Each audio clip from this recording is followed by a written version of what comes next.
What's up, everyone? Carmen here with Pittsburgh White Shorts, bringing you yet another deck tech. This time it's a bit of a special one. It's going to be on 8-Paint Slime again, because I took this deck down to BCS Houston this past weekend and did manage to win the entire event, which was an awesome experience. Shout out to all the judges, all my opponents, had a great time. It was a really good time to be down in Texas again, see everybody. Just gonna jump into the deck itself. Again, I've been over this one before. I feel like I've been playing this same deck forever. I've been playing Slime competitively in English since Toronto of BCS singles last year, where it was pre-ban 8-Paints, now it's post-ban. The deck and its play patterns really don't change that much. The first thing you're gonna notice is I am not on the previous 0 lineup that I was before. I have swapped those 8+ing slots, what people probably consider to be the more traditional level 0s. I'll get into why, but yeah, I've just been playing this deck forever. Go through it one more time. I had a lot of people asking me, are you gonna make a video on it, stuff like that. And even though I've covered it before, I am gonna just run through this here. We're gonna break down these cards real quick, sort of why I ran them, the reason for specific counts, things of that nature, a little bit more competitive minded than a typical deck tech.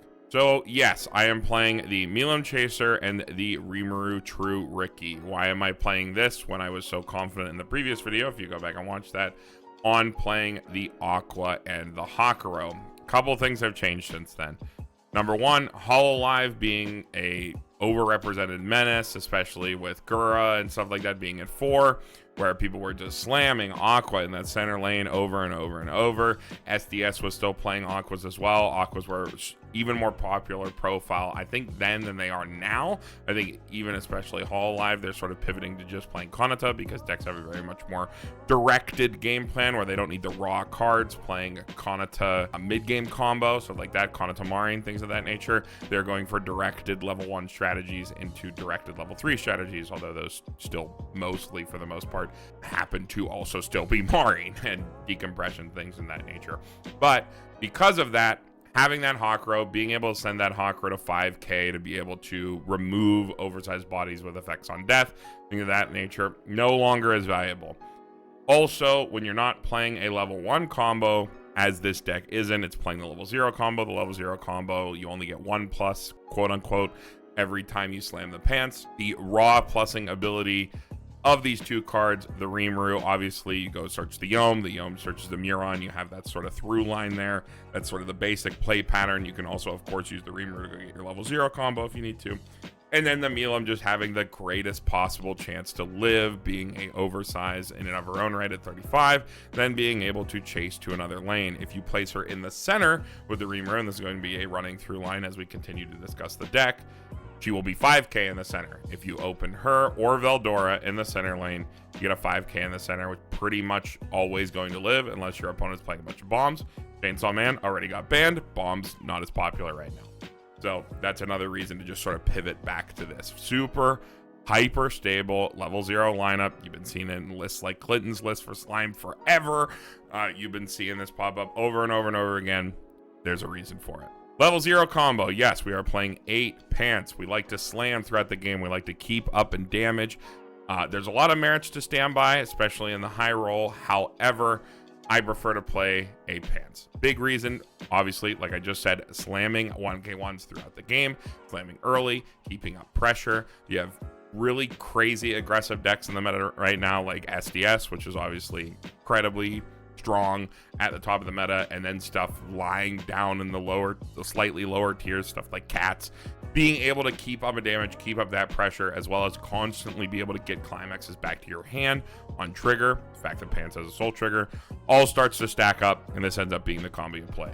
This card gives 1500 power to your middle position, which is really good with, as I mentioned, Veldora and Mjurran at level 0, sending them to 5k, and with Yom and Mjurran sending them to 75. That sounds like kind of whatever, but the fact that you're getting it for free off a card you're playing anyway, this card can attack in the front row and still give its 1500 power to center.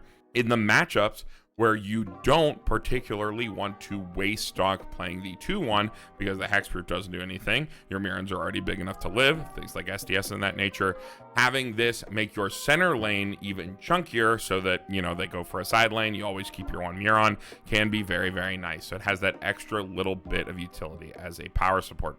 For the combo itself, beginning of your encore step, you just sack the climax, mill up to 3, and then salvage a character equal to X or lower, X being the number of characters that you milled off that. And that is up to. If your deck's in a good state, you don't want to beat on it, only need a utility card, don't mill anything, just sack the climax, grab a level 0. You mill 2 characters, you grab a Mjurran, you grab your Shion, grab a Yom or something for the next turn if you need playables, if you're still at level 0, things of that nature. Being able to slam early, often, and over and over and over is the reason that brings me here, as well as, like I said, the pants trigger.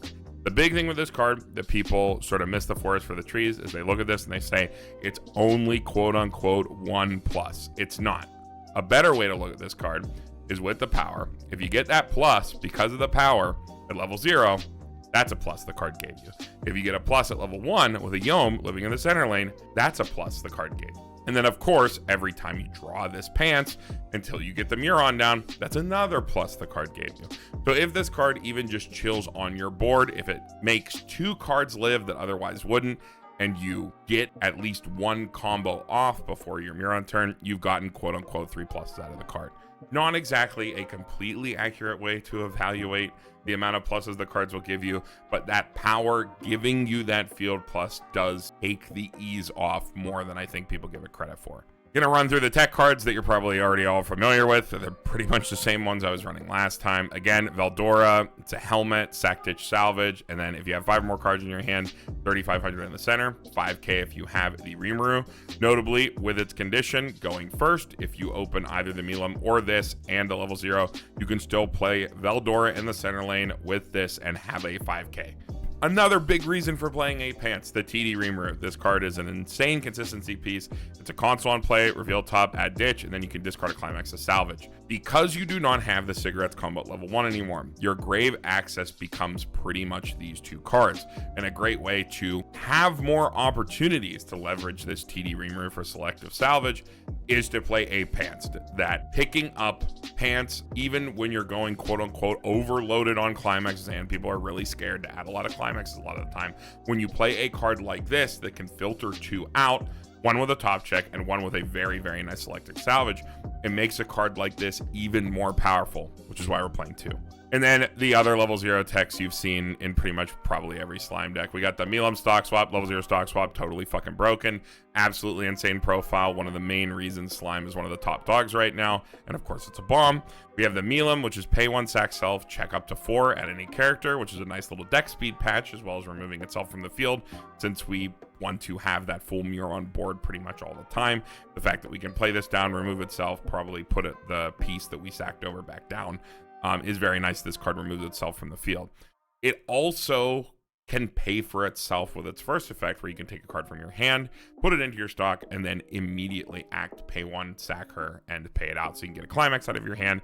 That can also give you stock extension lines. I did have it come up in one of my games at top where I was 1 stock off being able to double Shion, but I was able to use the Milam to turn my excess of hand into an additional stock so that I could get my double Shion off and seal that game for sure. And then, of course, one of the climax swap, it also peaks your top, which can be useful going in for finisher lines so that you can inform your Benimaru burn, your Milam top check, or things of that nature. And then it's a climax swap from grave. The back row, everybody loves to hate the Mjurran Brainstorm, which is a self-tap search Brainstorm, and the Shuna, which is a global 1000. If both of these cards are on your field, you get global hexproof and another 1000, giving you 2k and hexproof to your entire board.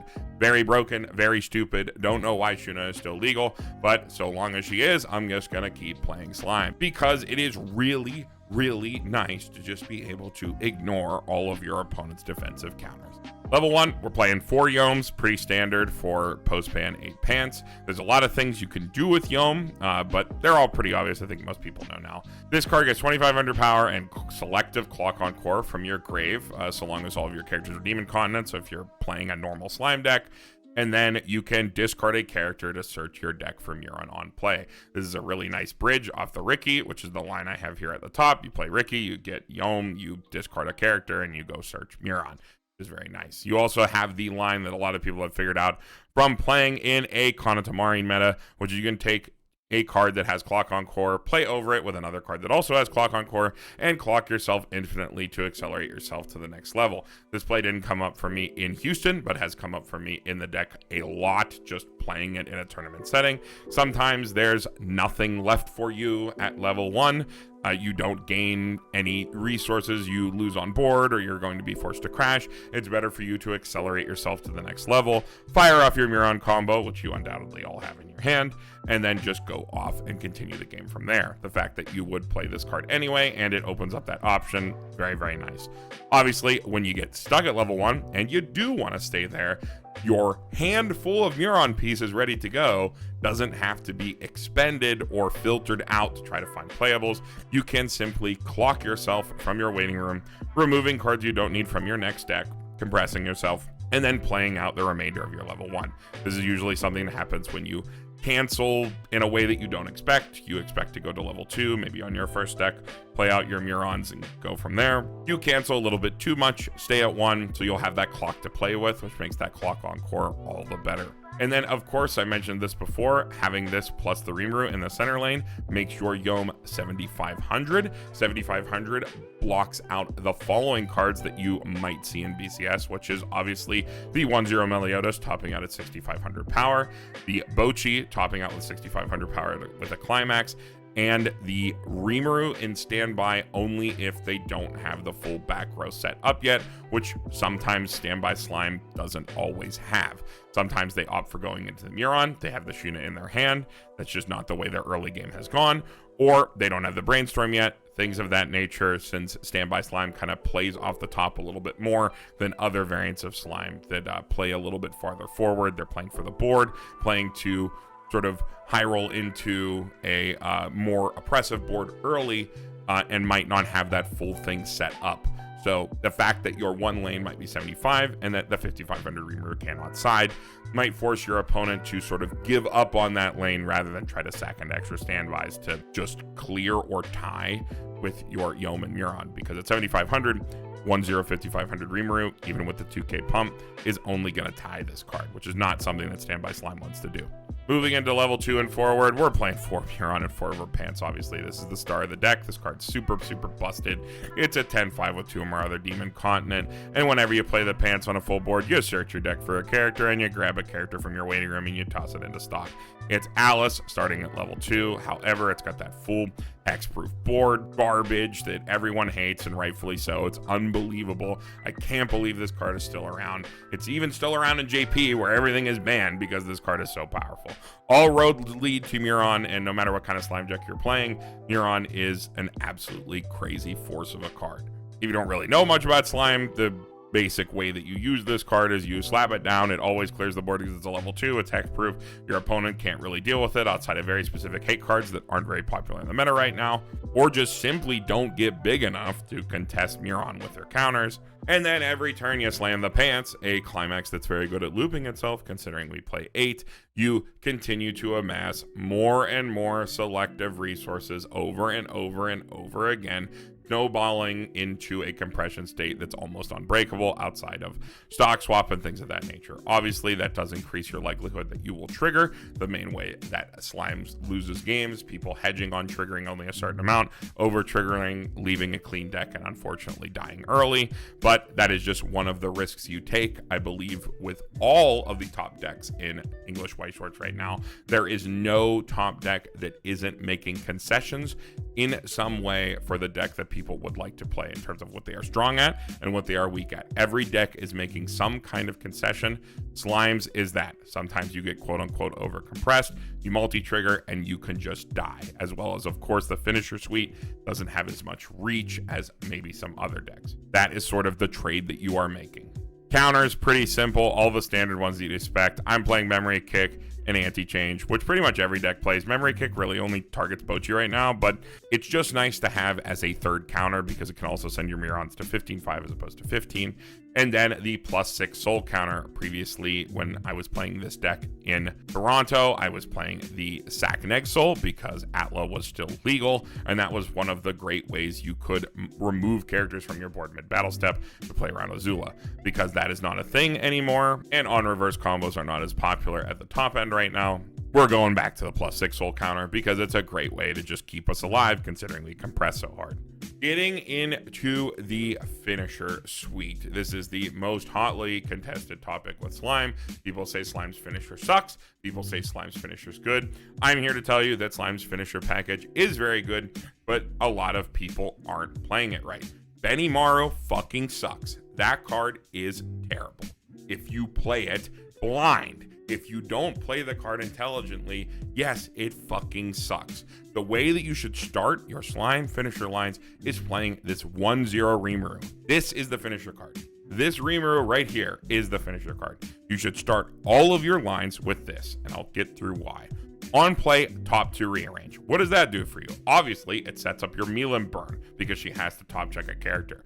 The other thing it does is it lets you see your triggers and it lets you see what your Benimaru can burn for. If it's even worth it for you to spend stock on that Benimaru. If it's just a 1 and burning for a 2 doesn't matter for your high precision finisher line, then just don't play the Benimaru. Play something else. Play Shion. If you see 2 triggers and we're trying to move a little farther, we're trying to push a little bit more damage, we're at a damage deficit, then that informs that, okay, we're going to Shion and then we're going to Benny. We're not even going to use the Dragon Amulet burn. We're just going to have this card as an attacker.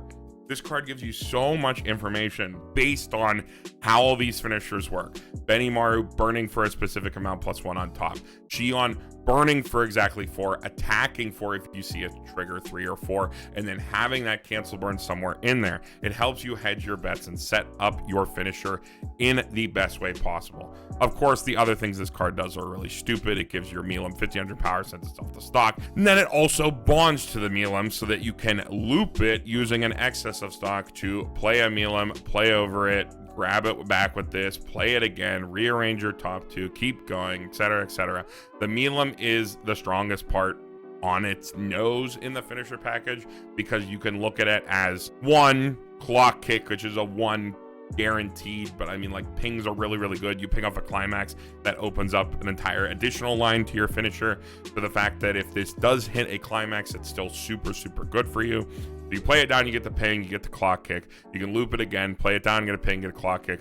So for 4 stock and 3 cards, if you have 1 Mjurran in hand, 1 in grave, and this 1-0, you can get like 4 quote-unquote guaranteed or very like highly likely to stick damage, and then a ton of information off the rearrange to back it up. So it's a combination of these 2 cards, starting with the Onwards to Paradise Rimuru, this bonder, that makes Slime's finisher package so much better. And if you're not starting your Slime finisher lines by playing this 1-0, or you're not playing this 1-0 at all, you're literally just taking your entire finisher turn as a fucking casino. You're not playing with the same amount of information as people who are playing this card, and you should absolutely be fucking playing this card in every single Slime list. And if you're not playing one of these and at least 2 of the Dragonoid Mjurran, you're also punting. If you play a 1-1 split, you should play 1 of the Bonder and 2+ of the Dragonoid Mjurran, depending on how many healers you like to play, which is the only reason why I still have 3 Benimaru in the list. I think if you play down Benimaru with absolutely no top check information, it's just a fucking casino. It doesn't fucking matter. It's just like playing Yo, which isn't good enough in the modern White Schwartz era, unless your deck is so stupid like Shiny Mass you can afford to just do random stuff like that because you just get it for free. If you're not exactly familiar with what Benimaru does, he's on attack, pay 1, ditch a character, reveal top, and he burns for the level of the card you reveal +1. So better than a normal Miki burn, but you do have to have yellow, red, and blue in your level, which is something that in my entire tournament history of playing Slime, the only time I ever whiffed this in tournament was in finals of Houston. And it didn't even matter because I wasn't playing Benimaru on that turn. But yeah, primarily in here is a healer with extra text that can come up and can be very nice with, again, the top 2 rearrange is what makes Benimaru so good. The fact that you see, oh, I can burn for a 3. Oh, I can burn for a 4. That 4 is really good right now. I'm going to play Benimaru and Shion, and I'm going to leave my Mjurran because I need to shove a lot of damage to catch up right now. Or I need very precise damage. Okay, I see a 0, I see a 1. I really want that 2. That 2 is the number I need right now. I'm gonna play Benimaru instead of playing a Shion, fishing for the ping, and then looping your Mjurrans to get more pings. The Shion's a lot more about the pings than about the 4. The 4 only really comes up when you go for stock swap lines, which I'm sure you probably heard about right now in Houston. I had a really nutty line on SDS in top 4 where they could not get through their whole deck. They had to leave a deck, and I stock swapped. You slammed down Shion. Shion did a bazillion damage and killed him in one lane, which is why Shion is in there. Shion is your violence option. It is the most violent card in your deck. You need this to push the most amount of damage possible after a decompression play. That is why she's in the deck. The reason you are playing 2 is because she has that additional utility of having that cancel burn backed up between 2 stacks of damage. One being very big, fishing for that ping. If it does go through, you probably just fucking win, but you use that burn to fish for the ping, which then opens them up to, the additional swing afterwards for 2 or 3, depending on how you set up your board. Backing those 2 up is one of the early play Shuna, only one. The reason we only play 1, even though again we say we're only playing the Benimaru for healers, is because the times where you can actually play this card is so minimal, and you need to have a game that is going in such a way where you can play so far ahead where you know for pretty much a fact that you're going to stay at level 2, provided you don't have like a triple trigger or something obscenely crazy, gotten hit to like 2-3 or 2-2, and you go into your deck and there's still 7 climaxes in there, and you're like, I can trigger 2 and I can still triple cancel and stay here. Those are the games where you search the Shuna, because you're gonna go overhand the next turn anyway if all of your Mjurrans live and you slam the pants again. So you might as well go get Shuna, change one of your Mjurran lanes into a Shuna. You got full board hexproof. She sits at the same exact power line, so it's absolutely no big deal for you to play this down in your third lane, only get 2 of your Mjurrans off, because again, you're going to go overhand anyway. Play this down, set yourself a little bit farther back, and extend that level 2 game as you continue and go on and go on and go on. So that's the only reason we play 1. It's for exactly that case, and bringing us to a total count of 4 healers, which is where I wanted to be for this deck, and just having that ability to heal at 2 if needed, only in those specific games where I have the luxury of being able to look pretty far forward at level 2 with enough climaxes in deck where even if I trigger, I know I'm going to stay at 2, I can pre-search Shuna, play it down in the third lane, and continue. Here's the list all laid out again. This is like the most bog standard 50 slime cards. I feel kind of funny even making a deck tech about it, because it's probably the same cards that you've seen over and over again, but people were interested, and who am I to deny them a free content farm from talking about the deck that I've been playing for going on 2 years now. Another couple things on 8-Pan Slime. This is sort of a play on the slide I did the last time when I played this all the way back in Toronto. The biggest one, obviously, is just having access to level 0 stock swap. It's super broken, and there's a bunch of stock builders still in the meta right now. SDS, any Hololive list playing Chloe, Slime Mirrors. Having that level 0 stock swap, being able to fire it off at any time, super broken. The deck is also tried and true. People have been playing these lists so much that we've kind of got that tech package to mitigate the deck's couple pitfalls, just completely down to a science. We have the Milam to help with deck speed. We have the Veldora and the TD to help with waiting room access, stuff like that. The community in general has just played it so much, including myself playing it so much. We're very familiar with how to patch all the holes and things of that nature. So the deck is very solved. Mjurran's also just still super broken. A big hexproof level 2s are really good. Your opponent can't do a lot to out them. And the deck strategy is pretty much still untargetable. 0 to 1, completely non-interactive. You play half your deck as soul triggers for playing 8 pants. You can't get board broken by stuff like anti-change counter or Adachi. Late game defensive counters basically just don't exist because of full board hexproof. And you have compression via the searches is always strong regardless of the meta, kind of like memory, provided that, again, you don't trigger a bunch of CXs. Slime also doesn't really have any distinctly poor matchups, in my opinion, in the current meta. I think Bochi's trait nuke effectiveness is greatly overrated. If you play down that trait nuke, you pay 1. You then have to replay that card, which means you had to already have it, which is probably a sculpt or something like that, or you just ripped into it if you were super lucky. But even then, you play it down, you pay 1 stock. You have to probably pay a stock to get it back, play it down again. I think that strains Bochi players more than they'd like to admit, because they feel like it's doing a lot more than it does. And if you play out your game as Slime versus Bochi, expecting that they're going to hit you with at least 1 trait nuke, and you keep that Yom slammed in the center so that you get that free plus at level 1, and then you only play 2 Mjurrans, and then you fill your board out again, and you just keep going 2, they actually can't stop you, because it taxes them a lot more to play that trait nuke every single turn to keep recurring that card. They also have to dedicate 2 deck slots to it to effectively loop that card, and still they're going to have to spend resources on sculpting it and replaying it, and giving up playing other cards, giving up playing heals, giving up playing things of that nature. So it does tax them more than the Bochi players like to admit, but of course everybody hypes up their own deck, myself included. So you can think whatever you like about that matchup, but even at worst, that matchup's probably like a 50-50. So I don't really think Slime has any bad matchups, which is a really big feather in its cap.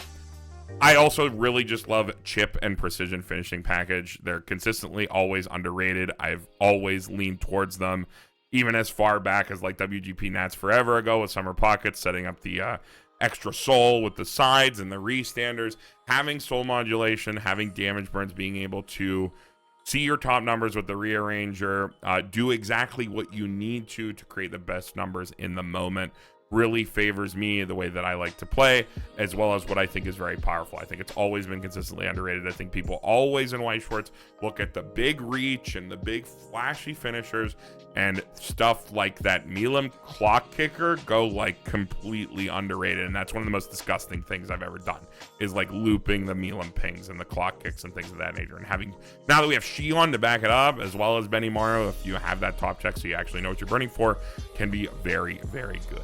And then some more like vibes and feels based stuff. Again, I've been playing this deck since Toronto of last year. I have so many reps and so much experience. I didn't really have to grind as much as I typically do this season because I was so familiar with the deck, already familiar with the matchups, really knew how to approach pretty much every game state that I was put in. Didn't get put in any novel game states for the entire time Houston. I've seen it all before. Super, super comfortable. Nothing really crazy weird, just because I have so many reps on the deck. I feel like, again, I've been playing it forever. I'm playing close to 2 years now. It's also just a really simple game plan. People call Slime Helmet. They're right. The deck is really not that hard to play, especially against lower tier decks. The full board hexproof and stuff like that, you just blow all those decks that aren't top meta out of the water. And that's why a lot of people hate it. And again, rightfully so. It just sort of eats those rogue strategies alive because it's just so resilient, so consistent. And that saves a lot of your mental during these long events. You got to play 10, 11, 12 rounds at these tournaments. We had like 7 rounds of Swiss, 4 rounds of Top Cut. If you go all the way, that's a lot of ways to be playing 35-minute games over again. Anything that can save you mental. I've always been a big proponent of the Jigglypuff effect. Anything that can save you mental over the course of a long tournament is a good thing. And then aside from Shion, I do generally prefer like higher floor, lower reach decks. Shion's really like the only reach card, and it's really only in the situation that you also stock swap, versus the alternative, which is decks with a lot of reach, a lot of blowout stuff. And I'd say that like SDS is kind of like the epitome of that. You like go for one big turn where you do a lot of decompression, a lot of big burns, and you just sort of go for that. That's not really the way that I like to play White Shorts. I like to play these much higher floor but lower reach. That's always sort of the trade-off you make. And I'm much more comfortable playing decks like that. And the other thing, they just keep letting me play this deck. They don't ban it in an effective way. They just keep letting me play it. So I'm going to play it. They don't ban it. I'm just going to keep playing it. It's just too good. And I've just got too many reps with it. So, yep, that is it. Just wanted to sort of blow through it here. Probably rambled a little bit there. It'll probably end up being like a 25-minute video like always. But just wanted to go through, wanted to get this one out there because, you know, you win a tournament, you make a video. It's free content. That being said, I had a great time down in Houston. Got to hang out with all the boys at the Airbnb. That was awesome. We went and did a bunch of stuff. We did true Texas stuff, went out, shot some guns at the range. It was a lot of fun. We went to this awesome Ren Fair. A lot of great stuff to do in Houston if you have some time when you go down for BCS to stay there a little longer. It's a really fun city, a lot of great people. Also a bunch of great people throughout the community. Love going down to see everybody. It was a great time. Thank you to Ben for the Bon Me, Ben from the Refresh Point. I think that one carried me all the way through Swish for sure. So it's his fault I won, as well as seeing everybody else, some people for the first time. It was awesome to meet everybody, and I had a great experience. And I will see you all at Worlds in Japan. Got to figure that one out. Lots of planning to do. But with that, Pittsburgh White Shorts signing off. We will see you all in the next one.